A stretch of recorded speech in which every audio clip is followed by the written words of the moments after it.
સુદામા નગરી પોરબંદરમાં ગણેશ ચતુર્થીની ધામધૂમપૂર્વક ઉજવણી કરવામાં આવી રહી છે। આમ પણ પોરબંદર નગરીના લોકો દ્વારા દરેક તહેવારો ઉત્સાહપૂર્વક ઉજવવામાં આવે છે। ત્યારે ગણેશ ચતુર્થી નિમિત્તે અનેક મૂર્તિઓની સ્થાપના કરવામાં આવી છે।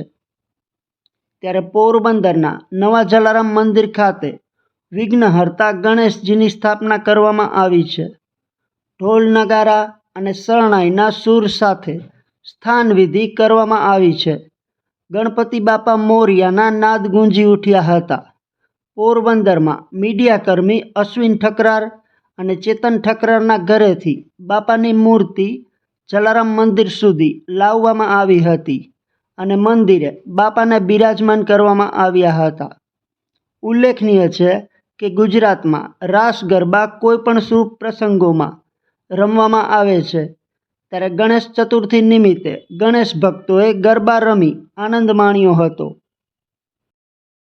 આકાશ કાલિયા, જલારામ મંદિર યુવાટી, નવા જલારામ મંદિર ખાતે દરરોજ કંઈક ને કંઈક નવીન કાર્યક્રમનું આયોજન કરવામાં આવે છે। જેમાં આજ રોજ ગણેશ ચતુર્થી નિમિત્તે ગણપતિનું આગમનનું ભવ્ય આયોજન કરવામાં આવ્યું છે।